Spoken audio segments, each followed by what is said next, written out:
Match point.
I agree, Miss Lunch Lady.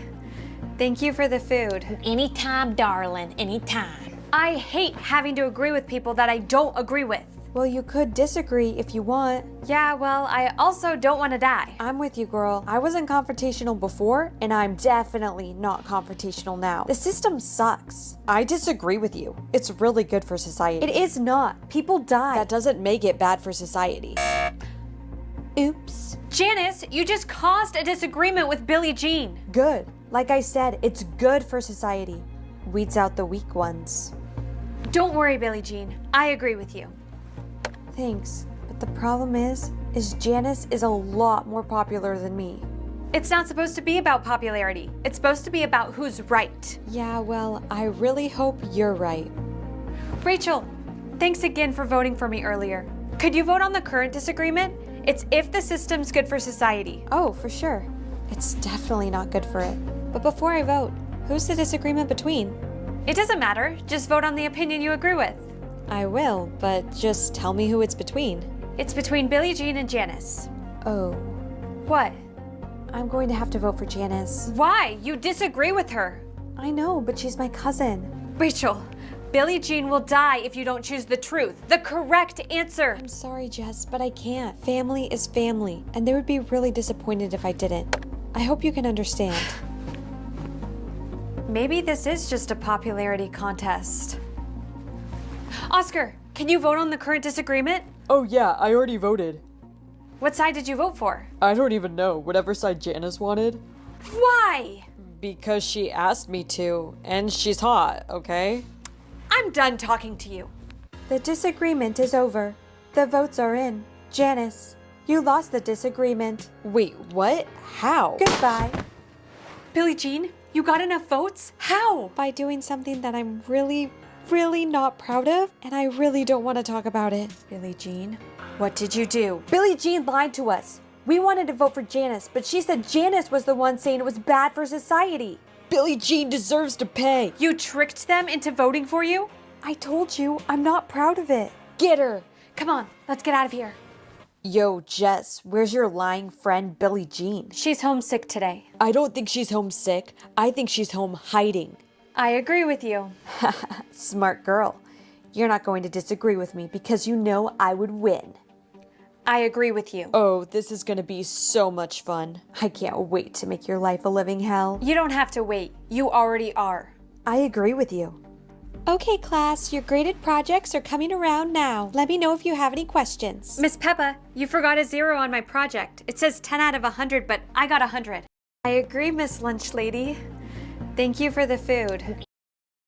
This man stuffed a pencil up his nose. Next second the pencil was sharpened. He wrote so fast on the blackboard. The students were all stunned. After class the man participated in an eating contest. He stuffed hot dogs straight into his mouth. Just 3 minutes the man ate 1,000 hot dogs. He won the competition. One day the man encountered two robbers. With a simple lift of his hand, he threw one robber out. Another robber pointed a gun, but the man extended his hand and easily crushed the gun barrel. The robber was scared away. It turned out that the man was not human. He was an alien-shaped spaceship. They came to Earth to collect seawater, but their seawater collector was lost. To make himself more human-like, the man began to learn various human movements, even imitating the way humans walked. One day the man went to the street. Suddenly he was hit and flown by a car and knocked to the ground. Seeing the man motionless, the female driver was terrified. She quickly got out of the car to check. Unexpectedly, the man suddenly sat up. The woman found that his leg was broken, so she prepared to call for help, but the man was already gone. He limped to a deserted corner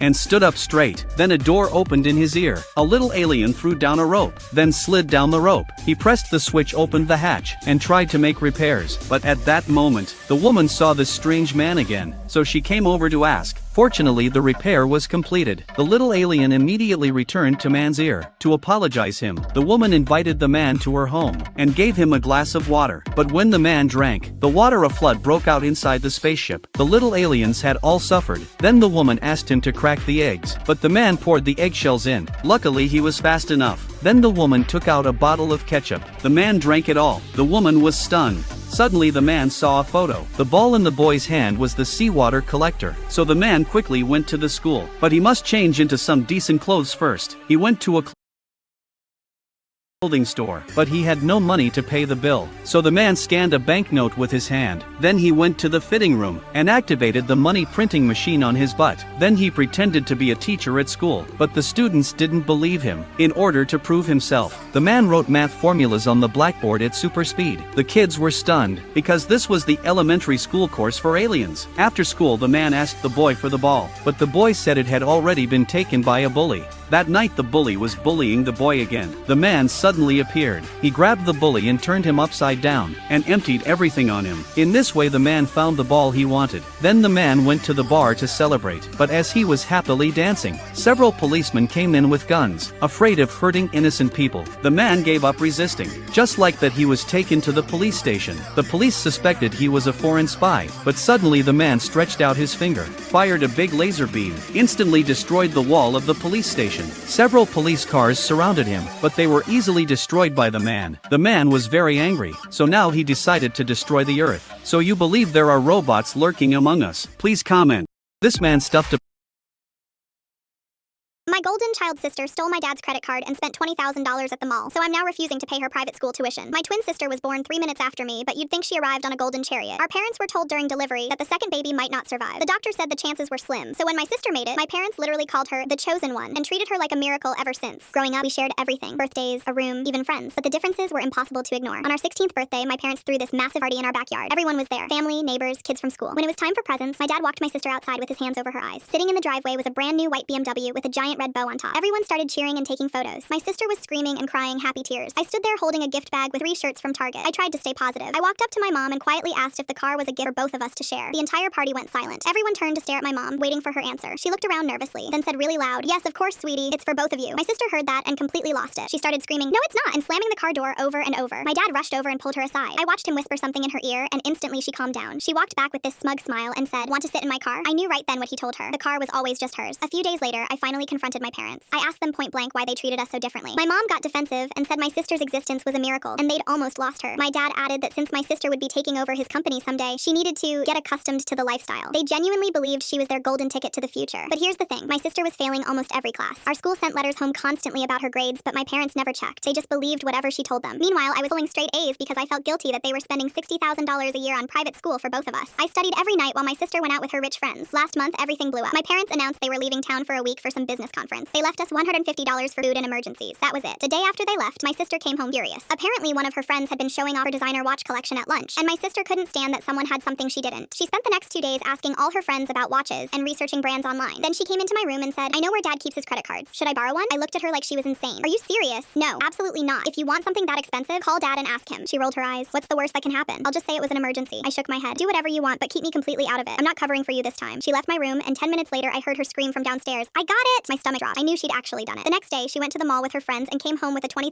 Rolex. She was showing it off on Instagram, posting photos, acting like she'd earned it herself. When my parents got home 3 days later, my dad was going through his credit card statements and saw the charge. He came storming into the living room, and I'll never forget the look on his face. He called both of us downstairs. My mom was standing there with her arms crossed, looking angrier than I'd ever seen her. Which one of you spent $20,000 on my card? My dad yelled. My sister just stood there silent, staring at the floor. My dad turned to me. Why didn't you stop her? You're the responsible one. You should have been watching her. I couldn't believe what I was hearing. I told her not to do it. I warned her to call you first. My mom jumped in. Well, clearly you didn't try hard enough. Then my dad said the words that made me snap. Since you're the responsible one, and this is partially your fault for not stopping her, you're going to use your college fund to pay this back. We need to keep this family together. I just stared at him. Then I started laughing. Not a happy laugh. The kind of laugh you do when something is so ridiculous you can't believe it's real. No, I said. I'm not paying back anything. My dad's face turned red. Excuse me? I got accepted to 3 universities last month. All of them offered me full academic scholarships. I never needed your money anyway. The room went completely silent. My mom whispered, "You applied to colleges?" "Yeah, you never asked." I walked upstairs, packed a bag, and called my aunt. She picked me up that night, and I've been living with her ever since. My parents have called me 67 times. I haven't answered once. My golden child sister stole my dad's credit card and spent $20,000 at the mall, so I'm now refusing to pay her private school tuition. My twin sister was born 3 minutes after me, but you'd think she arrived on a golden chariot. Our parents were told during delivery that the second baby...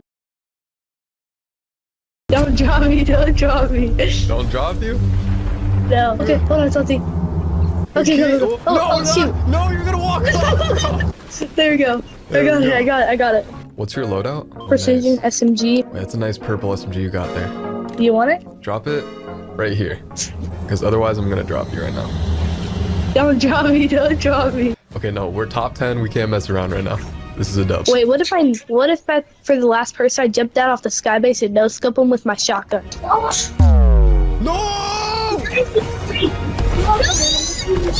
I'm in the I'm on water. the skybase still.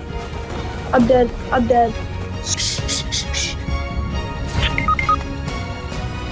Oh my god, bro. This dude's so weird. It's all good. I'm actually just hiding up here. He doesn't know.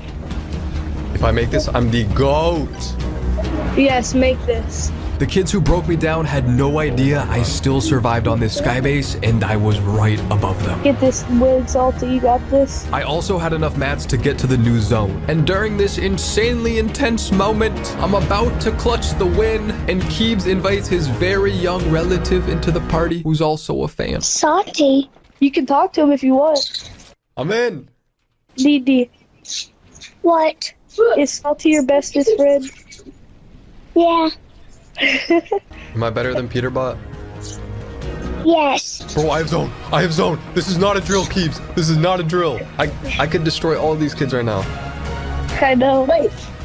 Bro, if I had a sniper, this kid's dead. Come on, Salty. You got this. I'm missing. The battle on the ground is chaotic. They have no idea I'm up here. But then... Oh my god, I broke him. Yo! No! You good, bro? Don't drop. Your birth month equals your being bad. January. What is that? Like liquid metal or something? Oh, gold. Oh, shoot, man. Hey, February got a good one. Wait, what? Why are you eating it? March. Okay. April. What the heck? Is that ice? Yeah, that's ice. Okay, she eats it. All right. Oh, whoa. Hey, ma'am. Oh my gosh. Are you okay? A cupcake? June. Looks like grapes. All right, that's a tasty beanbag. Hey, whoa, buddy. All right. July. Marshmallow. I mean, it looks comfy and tasty. August. Marbles. Actually, why does that look comfy? September.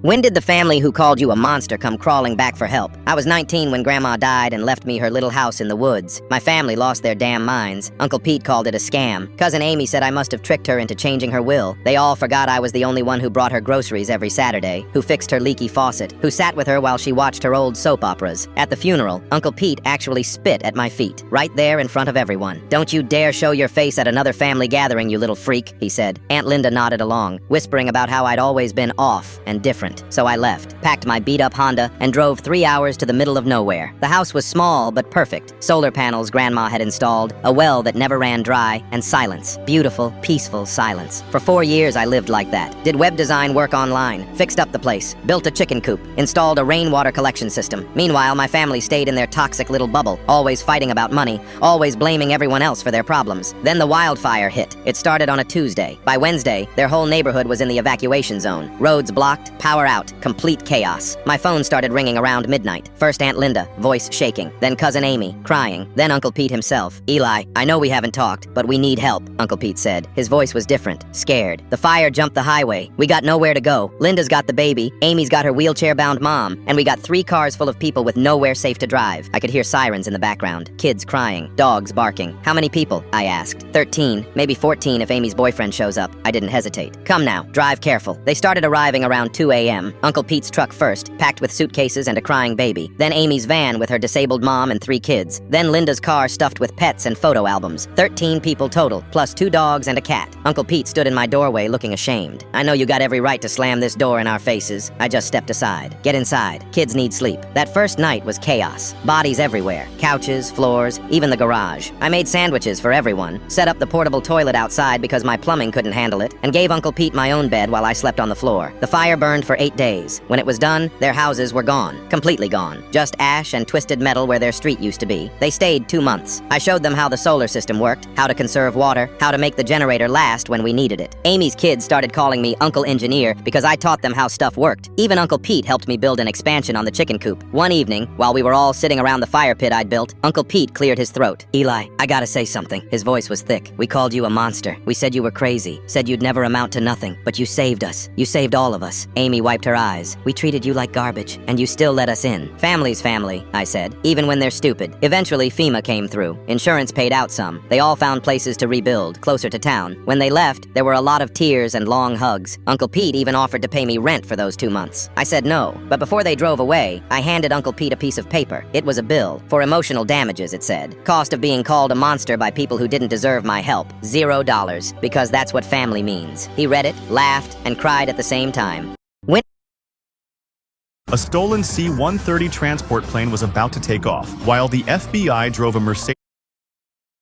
A stolen C-130 transport plane was about to take off, while the FBI drove a Mercedes G-Wagon head-on to block it. The plane kept accelerating. Fighter jet canopies on the side shattered one after another. The G-Wagon started backing off while the transport loomed closer and closer. The crazy pilot sang as he pulled the stick, and the FBI agent screamed in terror. The plane's wheels rolled right over the G-Wagon and leapt into the air. Not long after takeoff, 2 Reaper drones closed in from behind. They locked on target and instantly fired 2 air-to-air missiles. The pilot saw the missiles coming and instantly fired off countermeasures. Flares shot out all at once, spreading like fireworks. 2 explosions lit up the sky and the missiles were gone. But the drones flew through the blast and immediately fired 2 more missiles. The wild pilot flew the transport like a fighter jet, flipping it upside down in a 180 to dodge the missiles. But another drone came in with guns blazing, fire and sparks erupting as the left engine was ripped apart. Then the second drone fired a missile.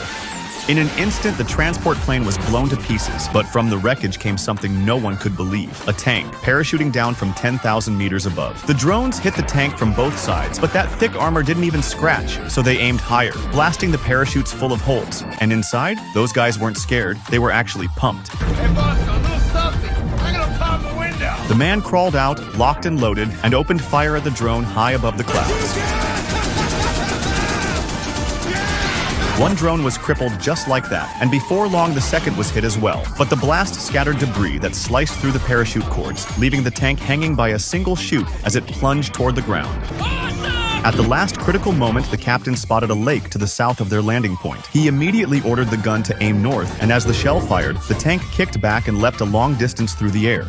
The FBI stared at the monitor with a puzzled look. They're trying to shoot down that other drone? No, they're trying to fly that tank. And so, shot after shot, the tank used its recoil to leap across the sky. Just then, the damaged drone came back around. The captain aimed the gun at the drone and took it down with a single shot. With the landing spot lined up, the captain ordered the gun down. Fire everything! Come on, baby! And just like that, the tank dropped in heavy jolts. Down by the lake, an old guy was bombing fish. His wife nagged, "That's cheating," but the next shot nearly scared him to death. He looked up, a tank was falling from the sky, firing as it came down. She laughed when the old man's boat went under. But right after, a tank unexpectedly popped out of the lake. Which way to Berlin? Asking for directions to Berlin. That's impossible. A stolen C-130 transport. The assassin pulled a steel wire from his watch, preparing to assassinate the target coming out of the restroom. Unexpectedly, the plane encountered strong turbulence. The violent shaking caused both men to fall to the ground. Thus, he missed the best opportunity for assassination. Next, the assassin would pay with his life for this mistake. After returning to his seat, Jimmy felt the umbrella beside him took up too much space, so he placed it in the gap between two seats. Unexpectedly, the umbrella tip pierced the assassin in the seat behind. However, the umbrella tip had already been soaked in poison by the assassin boss, originally intended to assassinate Jimmy, but unexpectedly it harmed their own person. In less than 10 seconds, the assassin stopped breathing, but Jimmy had not escaped danger. After the plane landed, a corpse was carried off. The assassin's companion thought it was Jimmy's corpse until the moment when the shroud was lifted. Only then did he realize this mission had failed. As the organization's ace assassin, the blonde man decided to personally take action to kill Jimmy. After getting off the plane, Jimmy was picked up by a friend driving. The blonde man quickly got in his sports car and followed closely behind. At a curve, he stepped hard on the gas pedal and quickly overtook them. After opening up some distance, he stopped the car by the roadside, then took out his specialized toolbox which contained some gun components. After assembling them, it was a sniper rifle with extremely high shooting accuracy. He thought this time Jimmy would surely die, but unexpectedly an accident occurred again. The friend's son was very mischievous and inadvertently opened Jimmy's umbrella, which happened to block the driver's view. Unable to see ahead, the driver could only randomly turn the steering wheel, causing the car to drive in an S-shaped route. This made it impossible for the blonde man to aim at his assassination target. Instead, one shot hit the inflatable boat on top of the car. The deflating inflatable boat was like a giant cloth, completely covering all the car's windows. At this point, the driver could only drive by feel, but unexpectedly with one press of the gas pedal drove straight to the roadside and killed the blonde man who had no time to react. The people in the car were completely unaware of this. Always failing at assassinations, the boss of the assassin organization no longer trusted his subordinates, so he spent a fortune to hire a famous international assassin. This person had carried out over 1,000 assassination missions, with a 100% success rate. Even killing people in crowded shopping malls was effortless for him. Once the target entered the photo booth, he quietly came to the adjacent room. This way, he could clearly see the man across from him, while the man could not discover him. So he only needed to attach a silencer to his pistol, then wait for when the man pressed the shutter button and shoot him dead with one shot. So would such a formidable assassin be able to successfully kill the hard-to-kill Jimmy? The assassin pulled a steel